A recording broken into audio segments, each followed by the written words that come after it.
하나님은 영이시니 예배하는 자가 신령과 진정으로 예배할지니라. 아멘.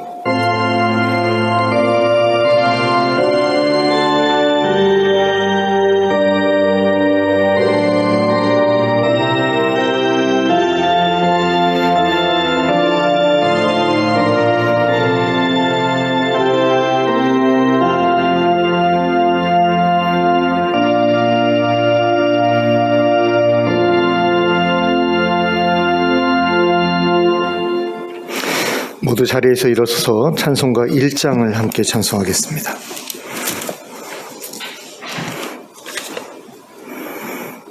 찬송가 1장입니다.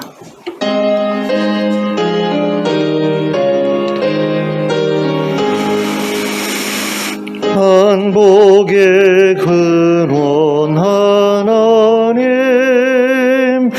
온 백성 찬송 드리고 저 천사여 찬송하세. 찬송 성부 성자 성령 아멘. 함께 기도하겠습니다. 사랑과 은혜가 풍성하신 하나님 아버지, 오늘 저희에게 이 복된 날을 허락하시고 함께 모여 예배하게 하심을 감사합니다. 이 예배의 시간에 저희가 하나님 만나 뵙기 원합니다. 성령으로 임하여 주시고 저희를 만나 주시고 만져주시고 새롭게 하여 주시옵소서. 저에게 친히 말씀하여 주셔서 하나님의 살아계심을 저희가 다시 한번 확인하고 하나님과 깊은 교제의 시간을 누릴 수 있도록 이 시간 역사하여 주시옵소서. 예수 그리스도의 이름으로 기도하였습니다. 아멘. 찬송가 46장을 함께 찬송하겠습니다. 찬송가 46장입니다.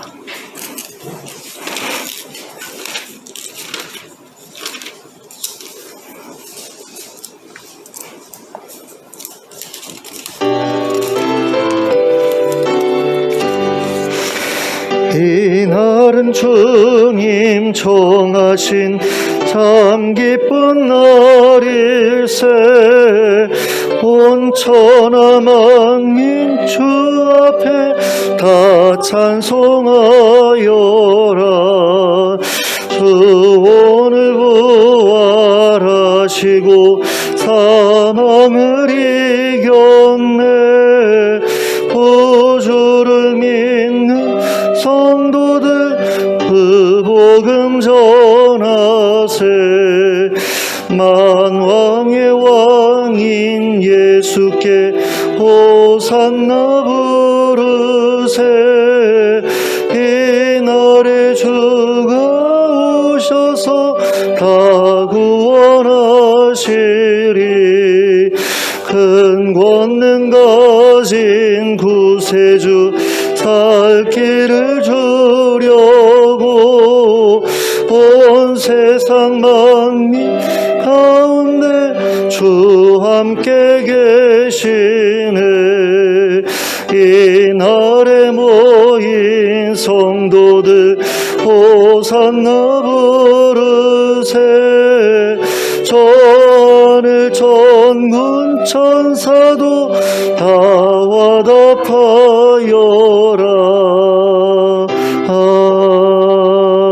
아멘. 교독문 20번 시편 33편을 함께 교독하겠습니다.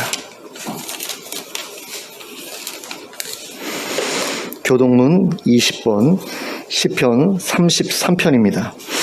함께 교독하겠습니다. 너희 의인들아 여호와를 즐거워하라. 찬송은 정직한 자들이 마땅히 할 바로다. 수금으로 여호와께 감사하고 열줄 비파로 찬송할지어다. 새 노래로 그를 노래하며 즐거운 소리로 아름답게 연주할지어다. 여호와의 말씀은 정직하며 그가 행하시는 일은 다 진실하시도다. 그는 공의와 정의를 사랑하시며 세상에는 여호와의 인자하심이 충만하도다. 여호와의 말씀으로 하늘이 지음이 되었으며 그 만상을 그의 입기운으로 이루었도다. 그가 바닷물을 모아 무더기같이 쌓으시며 깊은 물을 곳간에 두시도다. 온 땅은 여호와를 두려워하며 세상의 모든 거민들은 그를 경외할지어다. 아멘. 사도신경으로 우리의 신앙을 고백하겠습니다.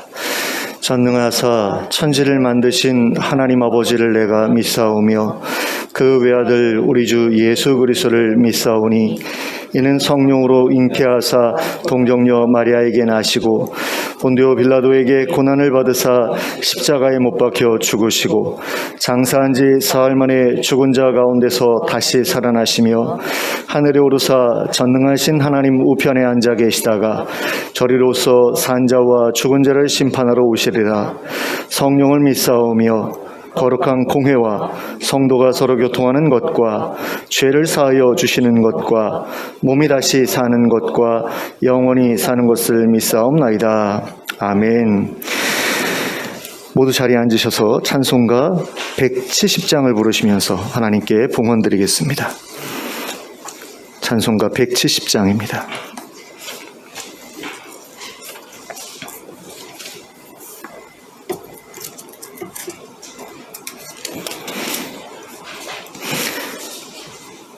함께 찬송하겠습니다.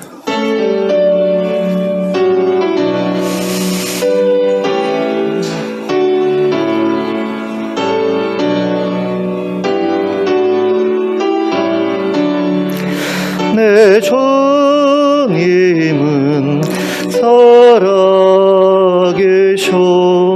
날 지켜주시니 그 큰 사랑 인하여서 나 자유 얻었네. 나의 구원 되신 주님 내 소망 되신 주 항상 나와 함께 하셔 곧 다시 오시리. 나를 거룩하게 하려 주 나를 부르니 주의 은혜 내게 넘쳐 주 뜻을 이루리. 고생 믿음 나가지고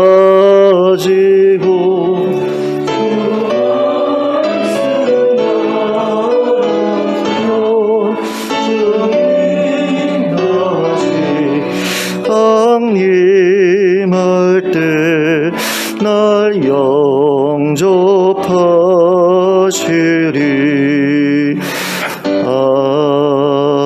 아멘. 함께 기도하겠습니다.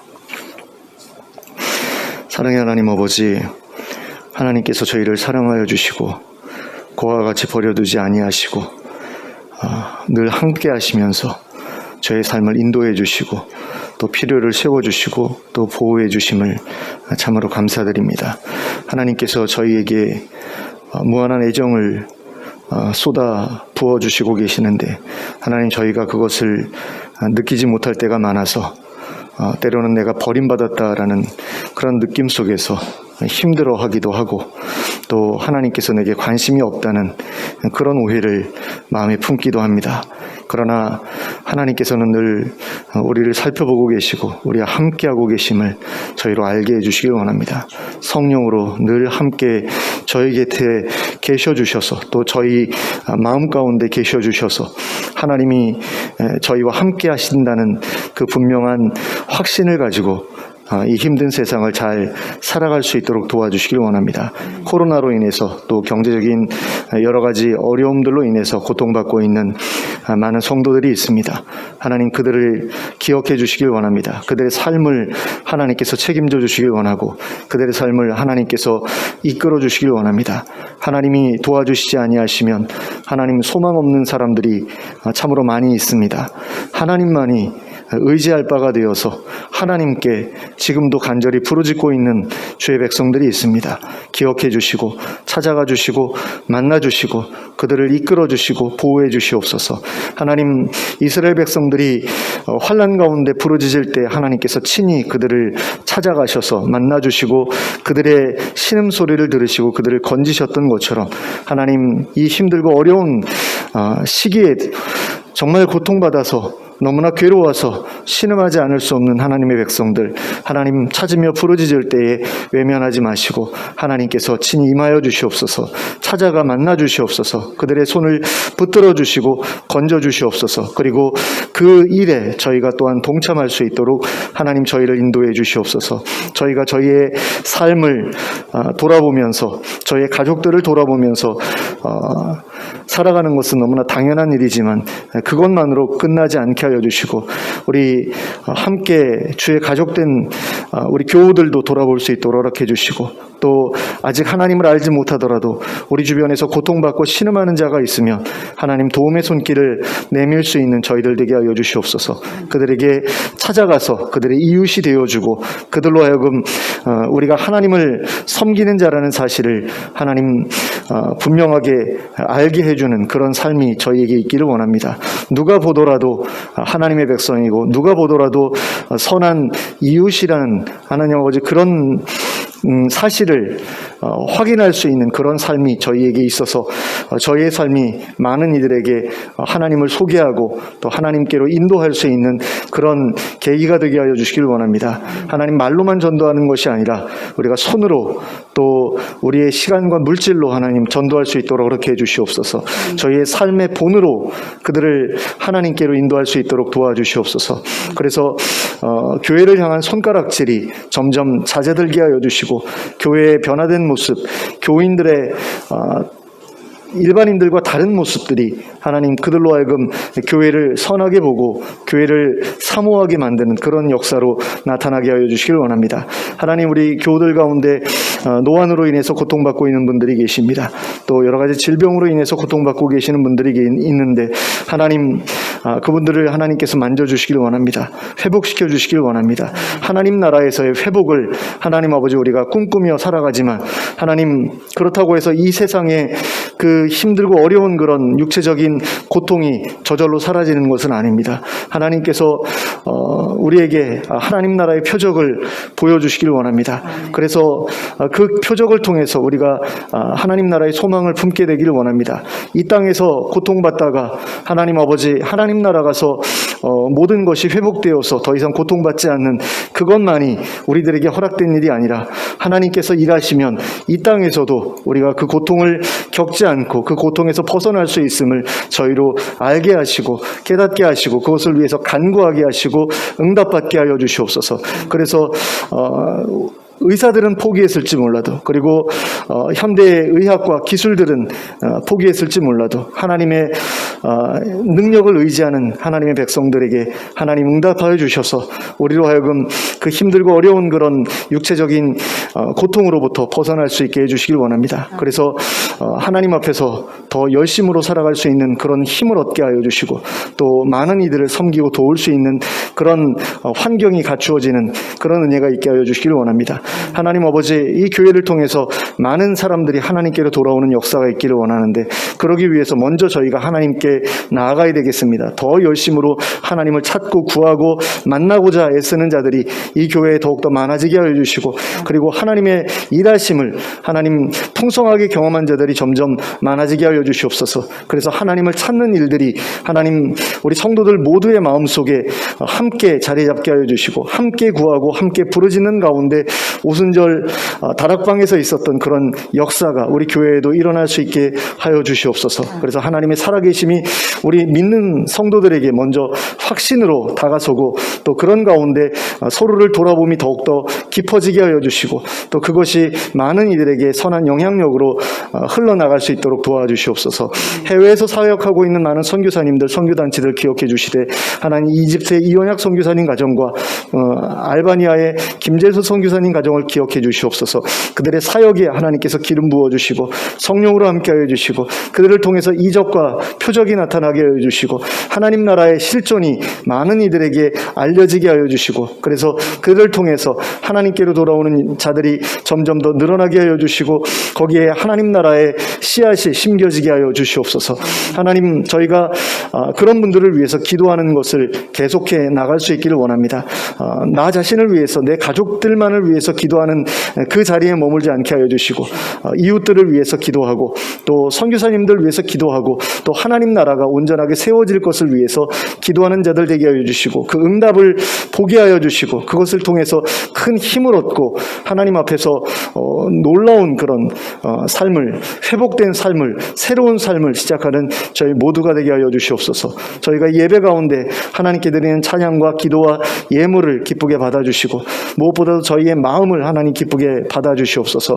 하나님의 자녀로서 하나님을 뵙기 위해서 하나님을 만나고 싶어서 하나님 이 자리에 함께한 성도들에게 하나님께서 친히 찾아와 주셔서 성령으로 말씀하여 주시고 하나님께서 우리에게 어떤 선하신 뜻을 품고 계시는지 저희로 분명하게 깨닫게 하여 주시옵소서. 그 가운데에서 정말 저희의 마음이 기쁨과 즐거움으로 가득하게 하여 주시고 또 저희의 움츠러들었던 마음이 다시 한번 펼쳐지게 하여 주시고 하나님 정말 기쁨 가운데 하나님을 만나 뵙고 돌아가는 시간 될 수 있도록 이 시간 역사하여 주시옵소서.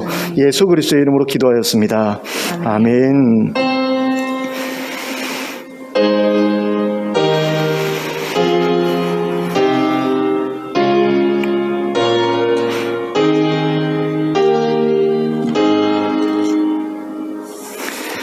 교회 소식을 함께 보시겠습니다. 주보의 뒷면을 보시면 되겠습니다. 2022년 우리가 붙들고 살아가야 할 말씀으로 데살로니가전서 5장 16절부터 18절 말씀을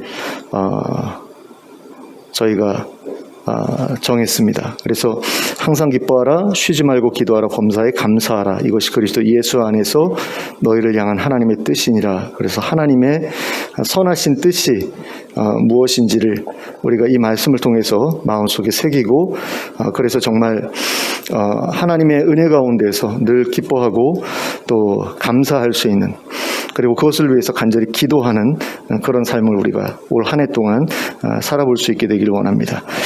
함께 이것을 위해서 기도해 주시고요. 또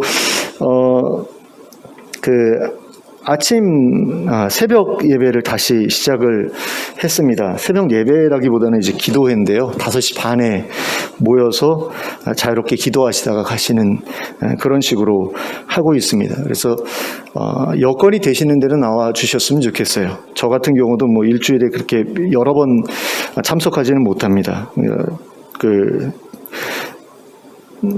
근데 이제 편하신 시간에 6시에 나오셔도 되고 5시 반에 나오셔도 되고 그리고 7시 정도에 이제 다 끝나거든요. 그때까지 이제 원하시는 대로 기도하시다가 가시면 되니까 편안하게 오셨다가 가실 수 있도록 그렇게 일주일에 하루 정도는 그렇게 시간을 내보시면 또 새로운 어떤 그런 그 신앙적인 그런 도전들이 생겨나지 않을까라는 그런 생각이 듭니다. 예, 그 나머지 교회 소식은 주보를 참고하시면 될 것 같습니다. 조금 부탁드리고 싶은 것은 저기 예배 참석 하신 것에 대해서 표 있잖아요. 참석자 명단 기록하시는 거 그거는 조금만 신경 써서 이름만 적어 놓으시면 돼요. 나머지는 저희가 다 알잖아요. 그러니까 이름만 적어 놓으시면 되는데 그것만 좀 해주셔가지고 그 주간에 누가 왔다 가셨구나 이것만 우리가 확인할 수 있도록 그렇게 좀 부탁을 드리겠습니다. 예, 이상으로 교회 소식 말씀드렸습니다. 좌우를 둘러보시면서 서로 인사 나누시기 바랍니다. 예, 사랑하고 축복합니다. 잘 오셨습니다. 오랜만에 많이 오셔서 너무 감사하고요. 예, 이제 하나님의 말씀 함께 보시겠습니다. 마태복음 28장 11절부터 15절까지의 말씀입니다. 이제 마태복음이 끝나갑니다. 마태복음 28장 11절부터 15절까지를 합독하도록 하겠습니다. 같이 읽습니다. 시작. 여자들이 갈 때 경비병 중 몇이 성에 들어가 모든 된 일을 대제사장들에게 알리니 그들이 장로들과 함께 모여 의논하고 군인들에게 돈을 많이 주며 이르되 너희는 말하기를 그의 제자들이 밤에 와서 우리가 잘 때에 그를 도둑질하여 갔다 하라. 만일 이 말이 총독에게 들리면 우리가 권하여 너희로 근심하지 않게 하리라 하니 군인들이 돈을 받고 가르친 대로 하였으니 이 말이 오늘날까지 유대인 가운데 두루 퍼지니라. 아멘. 예. 부활하신 예수님을 만나 뵌 여자들이 제자들을 향해 달려가고 있을 때 경비병들은 또 다른 곳을 향해 달려가고 있었죠. 어디를 향해서 달려가고 있었습니까? 예루살렘 성을 향해서 달려가고 있었습니다. 대제사장들을 만나서 자기네들이 본 일을 이야기해 주려고 그래서 이제 달려갔던 거죠. 이 사람들이 그렇게밖에 할 수 없었던 것은 분명한 이유가 있었는데요. 어떻게 되었든 간에 원인이 무엇이었든 간에 자기네들이 지금 지켜야 했던 무덤을 제대로 지키지 못한 거거든요. 상대가 누군지는 사실 상관이 없죠. 천사가 왔기 때문에 우리가 못 지켰다.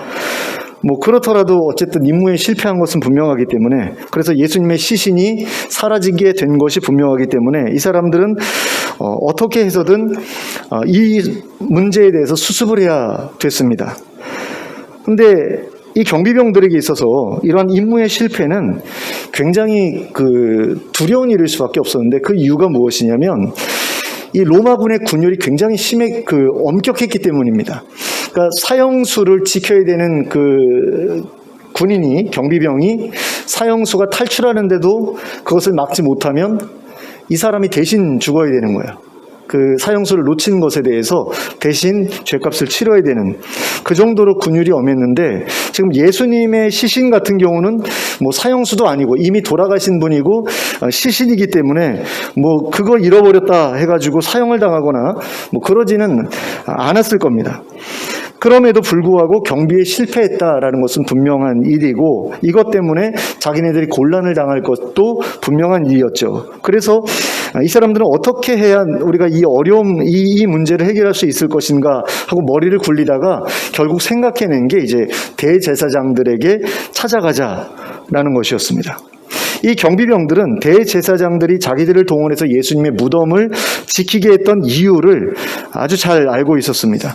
그러니까 자기네들이 겪은 그 일을 그대로 그 사람들에게 이제 알리게 된다면 이 대제사장들이 얼마나 큰 손해를 보게 될지도 알고 있었죠. 이 사람들이 대제사장들이 왜 군인들을 동원해서 예수님의 시신을 지키려고 했죠? 만약에 예수님의 시신이 사라지면 그걸 가지고서 이제 제자들이 예수님이 다시 살아났다라고 거짓말할 게 분명하기 때문에 우리가 지켜야 되겠다 해서 지킨 거 아니에요? 근데 정말로 시신이 사라졌단 말입니다. 그것도 천사가 나타난 그런 다음에 사라졌는데, 이런 상황이 많은 사람들에게 알려지게 되면 자기네들도 곤란하지만 대제사장들도 곤란하게 될 것이 분명했죠. 그러니까 곤란한 사람들끼리 같이 머리를 맞대서 뭔가 해결책을 찾아보자라는 것은 너무나 자연스럽게 생각할 수 있는 일이었고, 그래서 이 사람들은 자기네들이 목격했던 그것을 그냥 묻어두는 대신에 대제사장들을 통해서 총독의 책임 추궁에서 벗어날 길을 찾고자 하였습니다. 사실 그런 방법도 있거든요. 그냥 무덤문을 다시 닫아놓는 거예요. 무덤문 닫아놓고 아무 일도 없었습니다 이러면 끝나잖아요.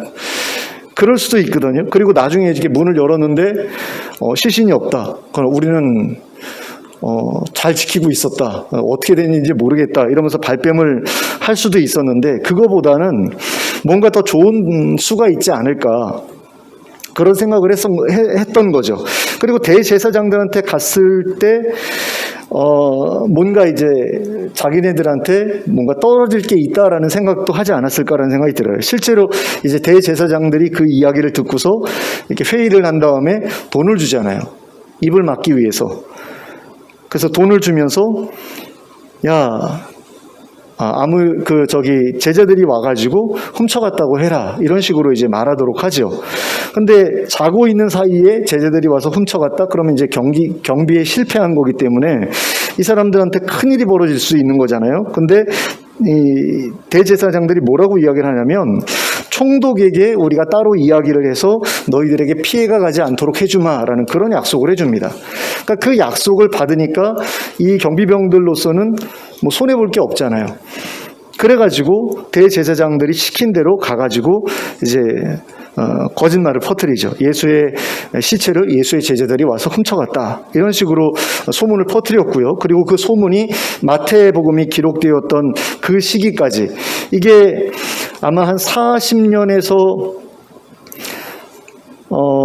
예수님 돌아가시고 나서 한 50년, 60년, 70년 요 시기쯤, 그러니까 AD 80년에서 AD 100년 어간에 이 마태복음이 기록되었을 거라고 그렇게 학자들이 이야기하는데, 그때까지도 그 소문이 사실처럼 유대인들 사이에 퍼져 있었다라는 거죠. 그리고 이러한 주장은 오늘날에도 자유주의 학자들이나 불신자들에 의해서 여전히 이어져 내려오고 있는 것을 볼 수 있게 됩니다. 그러니까 안 믿는 사람들 같은 경우, 예수님의 부활을 믿지 않는 사람들의 경우는 정말로 이제 그런 일이 벌어졌을 수 있다, 이렇게 생각한다라는 거죠. 그들은 대제사장들에 의해서 퍼진 거짓 소문을 그대로 받아들여서 사실은 예수님이 부활하신 게 아니라 제자들이 시신을 숨겨놓고 거짓말을 하고 있다, 이렇게 생각하는 거죠. 그리고 이것 외에도 예수님의 부활을 거짓이라고 생각하는 사람들이 적지 않은데요. 보통 두 가지 이야기들이 퍼져 있습니다. 첫 번째는 그겁니다. 어떤 사람들은 제자들이 예수님의 무덤을 착각했다. 그래서 예수님의 시신이 사라진 것이라고 착각을 했지, 실제로는 다른 무덤의 어딘가에 그냥 잘 묻혀 있었다. 그러면 여기에 질문을 우리가 던질 수 있잖아요. 그러면 예수님이 부활하신 예수님을 제자들이 만났던 건 어떻게 설명할 거냐? 그렇게 질문을 하면 그 사람들은 이렇게 대답을 합니다. 제자들이 예수님을 너무 그리워한 나머지 집단 환각에 빠져서 실제하지도 않는 그런 그 예수님을 만난 것처럼 그렇게 착각한 거다, 뭐 이런 식으로 설명을 합니다.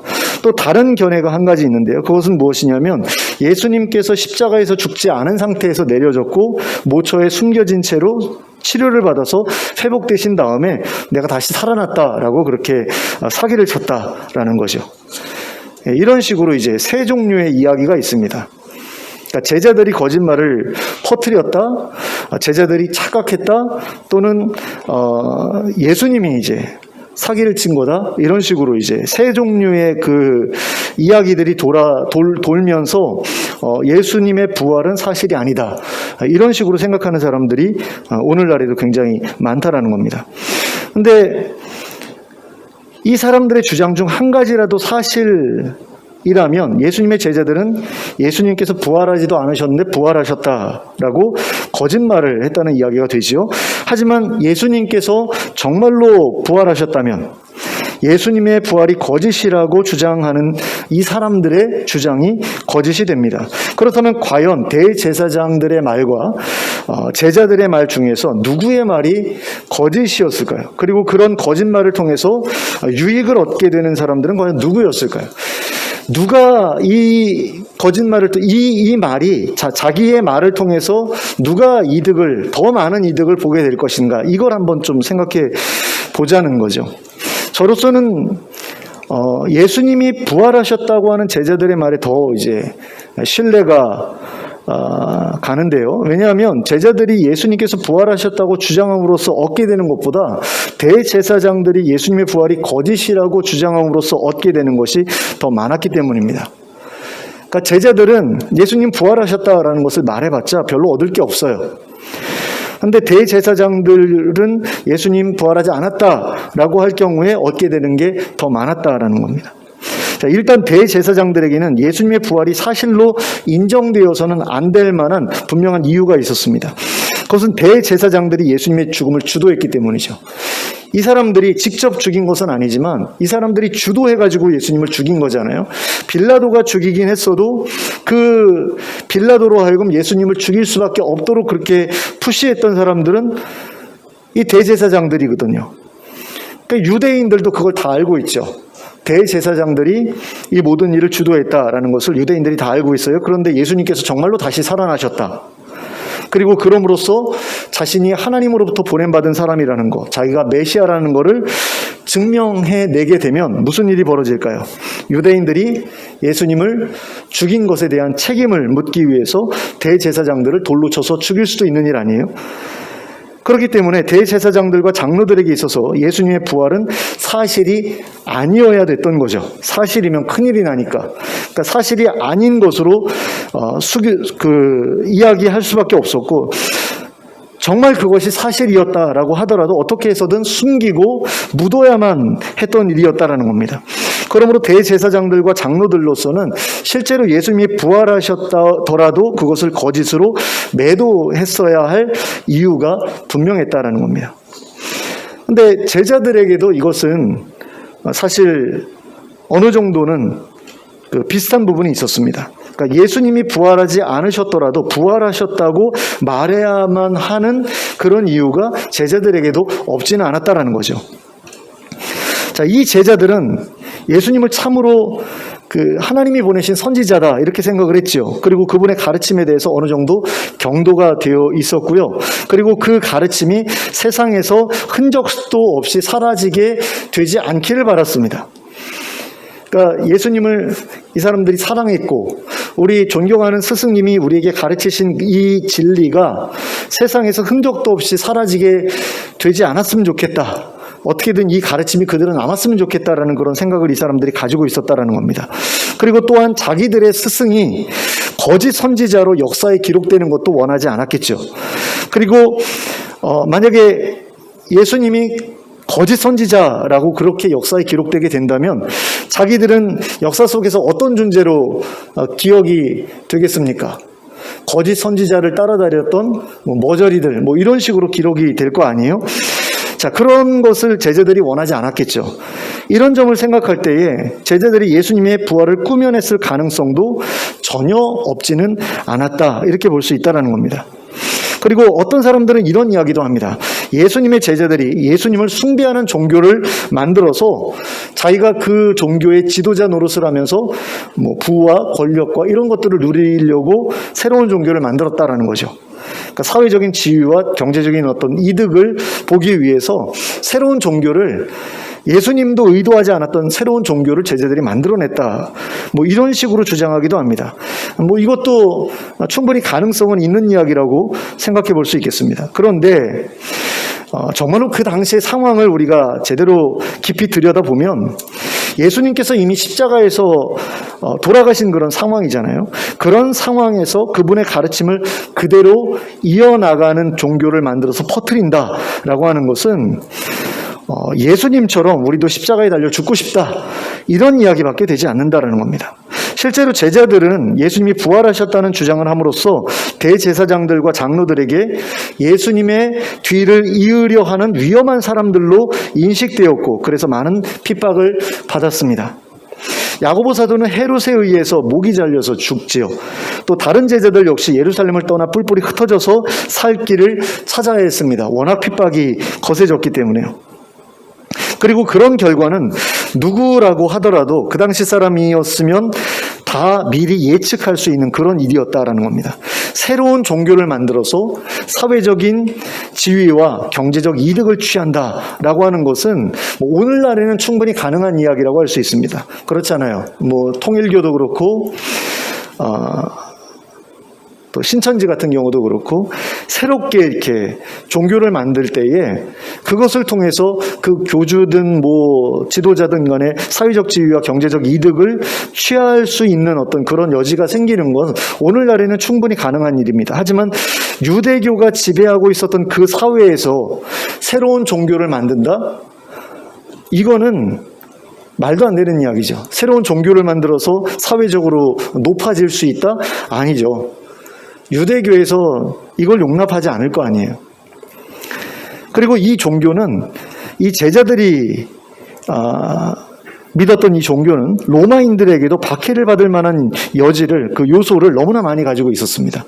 일단 제자들이 믿고 있던 종교는 유대교처럼 눈에 보이지 않는 신을 섬기는 그런 종교였잖아요. 그런데 유대교도 그렇고 눈에 보이지 않는 신을 섬긴다는 이유로 로마로부터 굉장한 그 압력 또는 핍박을 받고 있었던 그런 상황입니다. 그러니까 하도 유대인들이 난리를 부리니까 그냥 내버려두고 있었지, 로마 사람들이 볼 때는 눈에 보이지 않는 신은 없는 신이다 라고 생각이 됐던 거죠. 그래서 유대인들을 무신론자라고 생각을 했어요. 로마 사람들은 자기네들처럼 눈에 보이는 신을 섬겨야 그런 종교라야 진짜 종교지, 저건 가짜야, 저건 종교도 아니야, 저건 이상해, 뭐 이런 식으로 생각했기 때문에 유대교를 핍박을 하고 있었거든요. 근데 기독교 역시 눈에 안 보이는 하나님을 섬기잖아요. 그러니까 로마인들이 볼 때에는 이것도 유대교처럼 이상한 종교였던 거죠. 게다가 이 제자들은 자기들의 선생이었던 예수를 로마 황제만큼이나 떠받들잖아요. 하나님 나라의 그 메시아, 왕, 이렇게 생각하지 않습니까? 그러니까 로마 정부에서는 굉장히 위험한 그런 종교로 볼 수밖에 없는 거죠. 그리고 무엇보다 새로운 나라의 건국을 자기네들의 그 소명으로 알고 있었지 않습니까? 하나님 나라가 세워질 것이다. 예수님이 부활해서 다시 오셔서 하나님 나라 세우실 것이다. 이렇게 이야기를 하는데 그 나라가 세상의 모든 나라들을 정복할 거라고 그렇게 이야기를 하잖아요. 그러니까 로마 사람들이 생각할 때는 이건 위험하다, 이렇게 볼 수밖에 없는 것이고, 그런 가운데에서, 그런 상황 속에서 이러한 종교를 만들어서 퍼뜨린다라고 하는 것은 로마 정부를 향해서 우리를 죽여주십시오라고 말하는 것과 별로 차이가 없는 그런 일이었다라는 거죠. 그렇기 때문에 제자들이 예수님이 부활하지도 않으셨는데 부활하셨다고 거짓말을 말했다고 한다면 그 이유는 딱 한 가지밖에 생각할 수 없습니다. 그것은 앞서 말씀드린 것처럼 예수님이 거짓 선지자로 드러날 경우에 자기네들이 거짓 선지자를 따라다녔던 머저리 취급을 당하게 된다라는 거, 그거를 원하지 않았기 때문에요. 그래서 자존심에 스크래치가 나는 것을 견딜 수가 없어서 예수님이 부활하지도 않으셨는데 부활했다라고 하면서 자기네들을 정당화하기 위한 그런 일환으로서 예수님을 높일 수밖에 없었다. 이거 말고는 설명이 되지 않는다라는 거죠. 그러니까 오늘날에도 여러 종교들이 있잖아요. 여러 이단들이 막 탄생하고 그러지 않습니까? 그래서 누가 재림 예수다 이러면서 우리나라에 벌써 20몇 명의 재림 예수가 있다는데, 이 사람들이 죽고 나면 흩어질 것 같잖아요. 그리고 정통 기독교로 돌아올 것 같잖아요. 근데 그게 안 그렇거든요. 재림 예수가 다시 죽는다라는 건 말이 안 되잖아요. 근데 재림 예수로 왔다가 종교를 만들고 자기를 이제 재림 예수로 떠받드는 종교를 만들었는데 그 다음에 죽었단 말이에요. 그러면 그 사람들이 정신 차리고 다시 기독교로 돌아가든가 그래야 되는데, 이 사람들이 그러기에는 자존심이 상하는 거죠. 다른 사람들이 저 사람 재림예수 아닌데 멍청하게 그걸 재림예수라고 쫓아다녔네 그러면서 조롱하는 것을 견딜 수가 없기 때문에 교리를 바꿔서라도 그분은 돌아가신 게 아니야 뭐 이런 식으로 말해서라도 자기네들의 자존심을 지키려고 할 수 있다라는 겁니다. 오늘날 같은 경우는 충분히 그게 가능하죠. 근데 문제는 그 당시에는 오늘날하고는 상황이 많이 달랐다라는 거예요. 그 자존심을 지키기 위해서 예수님 부활하셨다라고 주장함으로써 유대인들로부터 박해를 받고 살해를 당하게 될 것이 너무나 분명한 상황이었는데, 그걸 자존심 하나 때문에 스스로 자초한다? 이게 가능한 일인가? 이런 질문을 우리가 던져볼 필요가 있다는 거죠. 만일 제가 예수님의 제자였다면 예수님이 정말로 부활하신 것이 아닌데도 거짓말로 예수님이 부활했다라고 주장하지는 않았을 것 같아요. 그렇게 되면 생명이 너무나 위험해지니까, 생명의 위협을 받게 될 것이 분명하니까 그렇게 하지는 않았을 것 같습니다. 근데 예수님의 제자들은 예수님 부활하셨다라고 주장을 했고 그 결과 자기네들의 목숨을 그때보다 더 위험한 상황 속으로 밀어 넣었잖아요. 그래서 저는 제자들이 거짓말을 했다기보다는 대제사장과 장로들이 거짓말을 했을 가능성이 더 크다라고 생각하지 않을 수가 없는 겁니다. 자, 제가 대제사장들이나 장로들의 입장에 있어서도 똑같이 했을 거예요. 그 사람들처럼. 그렇게 해야지 내가 지금까지 누려왔던 것들을 계속해서 누려갈 수 있을 것 아닙니까? 그리고 만약에 내가 그것을 그렇게 하지 않으면 목숨의 위협을 받을 게 당연한데요. 나뿐만 아니라 우리 가족들까지 위험해질 수 있잖아요. 아니, 하나님이 보내신 메시아를 저놈들이 죽였어. 그러면 그 당사자만 죽이겠습니까? 가족들까지 죽일 수도 있지 않겠어요?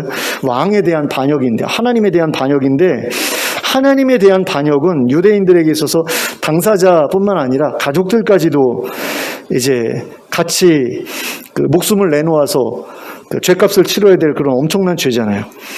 그러니까 가족들을 지키기 위해서라도, 그리고 자기가 지금까지 누려왔던 그런 어떤 그 사회적인 지위, 경제적인 지위 이런 것들을 다 누리기 위해서라도 대제사장들과 장로들의 입장이라면 그렇게 하지 않을 수 없었다라는 겁니다. 그런데도 사람들은 예수님이 부활하셨다는 제자들의 말이 더 거짓말 같다라고 생각을 하죠. 불신자들은. 대제사장들과 장로들의 말이 더 진짜 같다 이렇게 생각을 합니다. 사실 제자들이 거짓말할 이유가 없고 대제사장들은 거짓말할 이유가 있는데 그럼에도 불구하고 대제사장들의 말이 더 사실 같다, 진짜 같다 이렇게 믿는 이유가 그러면 뭘까요? 사람이 한 번 죽으면 다시 살아나지 못한다라는 게 사회적인 통념이기 때문이죠. 과학적으로나 의학적으로나 맞는 말이다라고 생각하기 때문입니다. 그리고 실제로 주변에서 한 번 죽었던 사람이 다시 살아나는 것을 본 적이 없기 때문이죠. 저도 뭐 누가 죽었다가 다시 살아났다라는 거 본 적은 없습니다. 들은 적은 있는데. 그리고 그런 소문을 많은 사람들의 경우는 아예 들어보지도 못하는 그런 경우가 많겠죠. 그래서 사람들은 누구라도 사람이 한 번 죽으면 다시 살아나지 못한다.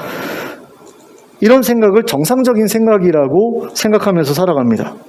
그러므로 대부분의 사람들은 죽었던 사람이 다시 살아난다고 하는 말을 믿지 않습니다. 믿으면 바보다라는 그런 식으로 생각을 하죠. 근데 한번 생각해 보셨으면 좋겠어요.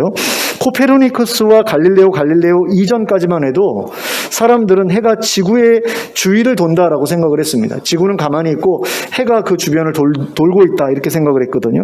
그게 생각했어요. 그래서 코페르니쿠스와 갈릴레이가 지구가 해 주위를 돈다. 사실은 지구가 해의 주변을 돌고 있다라고 이야기했을 때 미쳤다고 생각했죠. 그리고 그것을 아무도 믿지 않았습니다. 하지만 과학이 점점 발달하면서 대중들도 지구가 해 주변을 돌고 있다라는 사실을 인정하게 됐죠. 이처럼 모든 사람들이 그렇게 믿는다.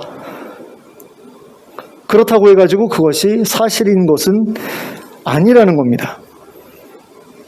아직까지 과학이 입증해내지 못했기 때문에 사실이 아니라고 생각할 뿐이지 과학이 더 발달하게 되면 이전까지 사실이 아니라고 믿었던 것들이 사실로 밝혀지게 될 수도 있다라는 거죠. 그러므로 죽었던 사람이 다시 살아나지 못한다는 오늘날의 믿음도 시간이 많이 흐른 어느 미래에는 미개했던 시대의 잘못된 생각으로 드러나게 될 수도 있습니다. 우리는 지금 죽은 사람은 다시 살려내지 못한다라고 생각하고 있지만 미래의 어느 시점에서는 죽은 사람도 충분히 살려낼 수 있는 기술력이 확보될 수 있다는 겁니다. 과학이 더 발전하게 되면 유전자 조작을 통해서 만들어낸 복제인간 그 신체에 육체를 떠났던 영혼을 다시 끌어와서 안착시킬 수 있는 기술이 생겨날 수도 있는 거죠. 그럼 부활과 비슷한 그런 결과가 생겨나게 되지 않겠습니까? 그렇게 되면 죽었던 사람이 다시 살아날 수 없다는 말은 아주 오래전에 미개했던 시대에 그때나 통했던 말이지 지금은 통하지 않아. 이렇게 될 수도 있다라는 겁니다. 충분히 가능한 일 아니겠어요? 그러니까 우리가 요즘에 그 복제인간에 대한 영화를 보면 복제인간을 만들었는데 그 복제인간도 그 정신이 있는 거예요. 그러니까 영혼이 있는 것처럼 그렇게 만들어 놨거든요. 그래가지고 그 복제 인간하고 그 실제 원래 그 유전자의 그 주인하고 뭐 서로 싸우고 뭐 하는 어떤, 그래서 대체되고 뭐 이런 어떤 그런 내용의 영화들도 요즘에 나오고 있는데, 뭐 몸만 이렇게 복제를 해서 그 영혼을, 예전 그 몸에 있던 그 영혼을 그대로 옮길 수 있다라고, 그 기술만 확보가 되면 부활이라는 게 이게 과학기술로도 충분히 할 수 있는 그런 일이 된다라는 겁니다. 저는 이런 생각을 한번 해봤어요. 과학이 고도로 발달된 시대를 살아가고 있는 그런 그 인류의 후손 가운데 누군가가 이렇게 타임머신을 타고 예수님 시대로 돌아가는 거죠. 그래가지고 뭐 아이언맨 슈트 같은 거 입고서 예수님 무덤 위에 쿵 하고 내려오면 그 당시 사람들은 천사처럼 볼 거 아니에요. 아, 천사가 내려왔구나라고 생각할 것 아닙니까? 그래서 천사가 내려와서 모든 사람들의 시선이 쏠려 있는 사이에 뭐 광학 은신 장비 같은 거, 그러니까 그 사람이 딱 입으면 투명 망토 같이 이렇게 그 카메라를 통해서 그 주변 환경을 그대로 재현하는 거예요. 그러면 거기 사람이 있는지 없는지 알아볼 수 없는 그런 기술들이 요즘에 개발되고 있거든요. 그 텔레비전에도 몇 번 나왔어요. 광학 은신 장비들이, 그래서 자동차에 그런 것을 이제 만들어 가지고 그 자동차 그 겉에 그 저기가 다 텔레비전 화면 같은 거예요. 그래서 카메라로 찍어가지고 이것을 이제 그대로 구현을 하는 거죠. 그러면 그 차가 지나가도 차가 있는지조차도 사람들이 알 수가 없는 그런 기술도 요즘에 만들어지고 있거든요.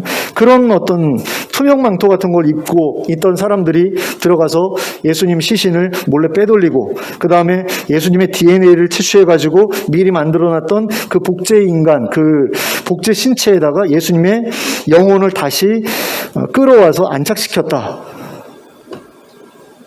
만약에 그게 기술적으로 가능하다라고 한다면 우리가 뭐 말도 안 돼라고 생각하는 이런 것들도 충분히 가능성이 있는 이야기가 된다라는 거죠. 과연 미래에 이런 수준의 기술이 개발되지 않을 것이다라고 누가 자신 있게 말할 수 있을까요? 진짜 별일들이 많이 일어났잖아요. 우리 예전에 SF 영화 같은 걸 보면 그 오늘날의 그 스마트폰이나 아이패드 같은 것을 통해서 뭔가를 이제 그 작업을 하고 이러는 그런 내용이 나왔거든요. 근데 그 당시에는 그런 게 전혀 없었던 그런 시대예요.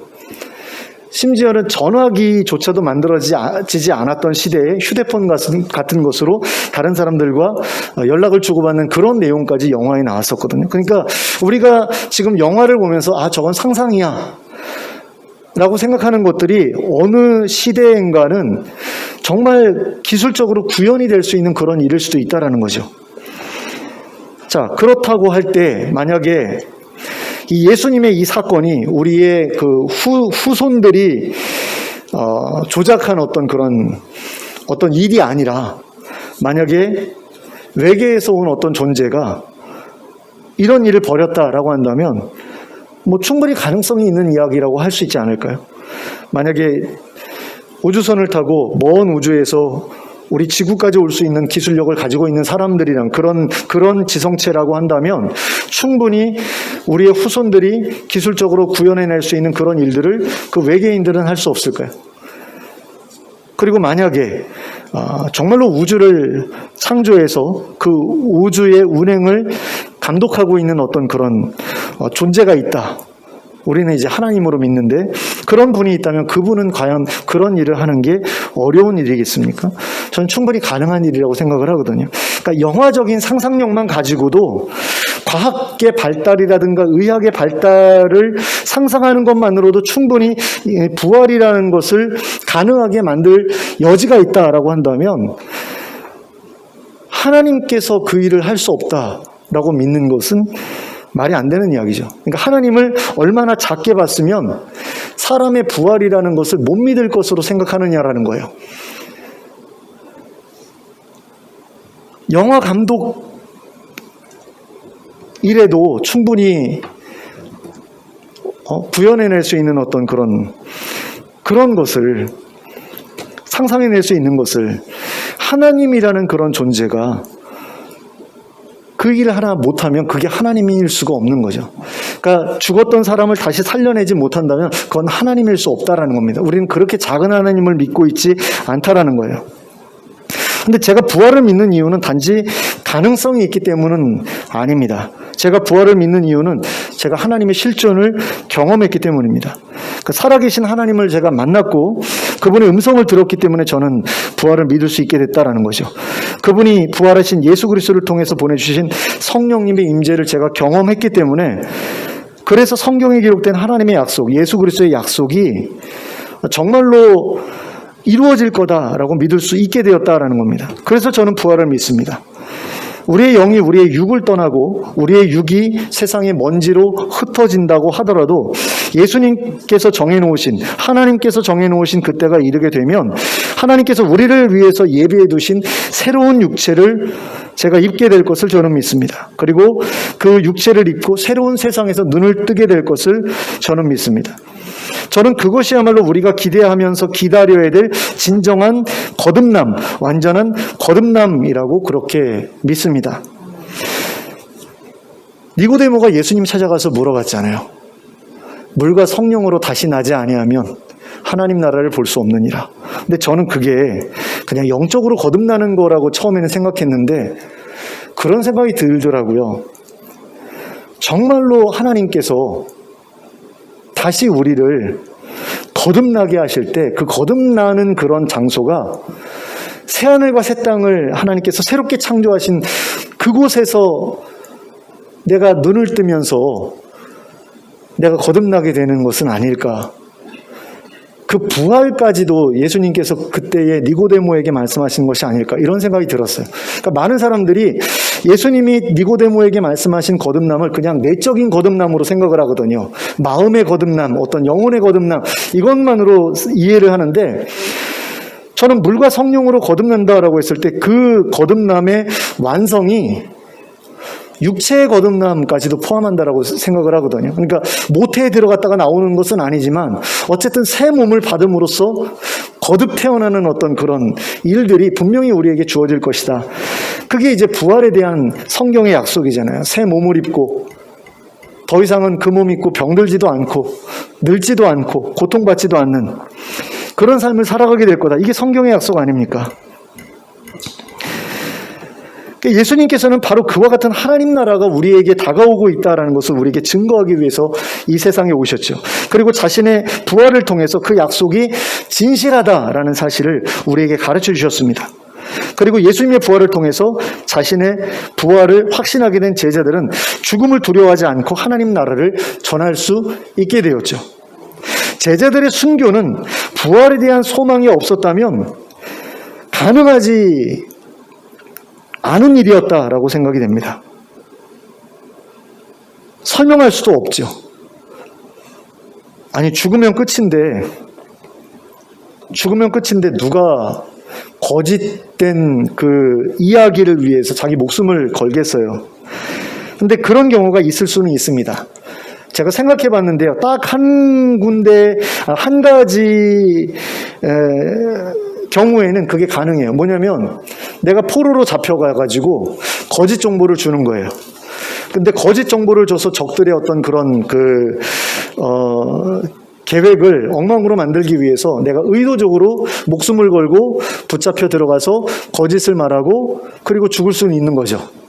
그런 경우라면 목숨을 걸고 거짓을 위해서 목숨을 걸고 그렇게 위험에 뛰어드는 것도 가능해요. 하지만 제자들에게는 목숨을 걸어가며 예수님의 부활을 거짓으로 꾸며대야 될 그런 이유가 없었다라는 거죠. 그러니까 자존심을 지키기 위한, 앞에서 말씀드렸던 그 자존심을 지키기 위한 그것 말고는 거짓말할 이유가 없다라는 거예요. 근데 만약에 그랬다라고 치더라도 그런 제자들을 통해서 예수님의 이름으로 놀라운 기적들이 일어났던 것은 어떻게 설명할 수 있느냐? 이 질문이 남게 됩니다. 그러니까 부활하신 예수님이 성령을 보내주시지 않았으면 어떻게 제자들을 통해서 그와 같은 기적이 나타날 수 있었겠느냐라는 거죠. 예수님께서 부활하셨고 그분이 성령님을 보내주셨으니까 제자들이 예수님의 이름으로 기적을 일으킬 수 있었던 거 아니냐라는 겁니다. 예수님의 부활이 제자들의 거짓말에 불과한 것이었다면 제자들을 통해서 예수님의 이름으로 일어났던 기적들은 아예 일어나지 말았어야 돼요. 일어날 수 없었어야 합니다. 하지만 그렇지 않았죠. 제자들은 예수님의 사후에 예수님의 이름으로 놀라운 기적들을 일으켰습니다. 그리고 이것이야말로 예수님의 부활에 대한 가장 확실한 증거라고 해도 과언이 아닐 것입니다. 그리고 그런 기적들이 오늘날에도 일어나잖아요. 예수 그리스도의 이름으로 놀라운 기적들이 일어나지 않습니까? 제가 아는 선교사님 한 분은 정말로 죽었던 여자아이를 살려내는 그런 역사를 그 선교지에서 경험했다라고 그렇게 선교보고 하기도 했는데, 저는 그런 것들이 사실이라고 믿거든요. 근데 진짜 선교지에서는 별별 일들이 다 일어난다라는 거죠. 예수 그리스도의 이름으로. 그렇기 때문에 예수님의 부활을 그런 사실을 통해서라도 믿지 않을 수가 없다라는 겁니다. 근데 여전히 믿지 못하고 있다라는 것은 한 가지 이유밖에 없죠. 성령을 만나지 못했기 때문에, 성령님을 경험하지 못했기 때문에. 그거 말고는 이유가 없다라는 생각이 듭니다. 누구라도 성령의 임재를 경험하고 부활하신 예수님의 영을 만나서 그분이 바로 부활하신 예수님의 영이라는 사실을 확인하게 되면 누구도 예수 그리스도의 부활을 부정할 수 없는 그런 믿음을 갖게 된다라는 거죠. 그러므로 부활하신 예수님의 이름으로 이루어지는 놀라운 기적들을 여러분들이 좀 더 풍성하게 경험하실 수 있었으면 좋겠습니다. 그래서 부활하신 예수님의 약속에 대한 확고한 믿음을 소유하시게 되었으면 좋겠습니다. 그래서 그분이 약속하신 하나님 나라와 자신의 부활에 대한 소망을 확실하게 붙들고 어떤 거짓과 불의에도 흔들리지 않고 예수님의 뒤를 그대로 따라가는 저와 여러분 될 수 있기를 예수 그리스도의 이름으로 축원합니다. 기도하겠습니다. 사랑의 하나님 아버지, 예수님이 다시 살아나셨을 때 제자들은 예수님이 다시 살아나셨다라고 그렇게 소문을 퍼뜨렸고, 또 대제사장과 장로들은 그거 거짓말이다, 예수의 제자들이 예수의 시신을 숨기고 다시 살아났다고 거짓말을 한다라는 그런 소문을 퍼뜨렸습니다. 그리고 그러한 상반된 견해가 지금까지도 계속해서 역사를 통해 흘러내려오고 있음을 봅니다. 그런 가운데 저희는 예수님이 다시 부활하셨다라는 사실을 믿기로 했고, 그렇게 믿기로 했기 때문에 이 자리에 있습니다. 그럼에도 불구하고 아직도 마음 가운데 정말로 부활이라는 것이 가능할까에 대해서 의심하고 있는 우리 성도님들 있을지 모르겠습니다. 그런 분들에게 하나님께서 은혜를 베풀어 주셔서 예수 그리스도의 부활이 확실함을 확신하게 해주시길 원합니다. 예수님께서 다시 부활하셨기 때문에 이 땅에서 예수 그리스도의 이름을 통해서 여전히 표적과 기사가 일어나고 있음을 하나님 눈으로 확인할 수 있는 그런 은혜가 우리 성도님들에게 주어지게 하여 주시고, 그것을 통해서 정말 하나님이 우리와 함께 하시고 예수 그리스도께서 부활하셔서 우리를 위해서 간구하시고 그분이 보내신 성령님께서 우리와 함께하고 계심을 우리 모두가 확신하게 해주시길 원합니다. 그래서 하나님 나라를 세워가는 그 길을 걸어감에 있어서 우리에게 찾아오는 많은 어려움들과 핍박과 고난을 잘 이겨내고 의심 가운데에서 벗어나서 온전한 믿음 가지고 예수 그리스도의 뒤를 뒤쫓는 우리 모두가 될 수 있도록 인도해 주시옵소서. 예수 그리스도의 이름으로 기도하였습니다. 아멘. 모두 일어서서 찬송가 457장을 함께 찬송하겠습니다. 457장입니다.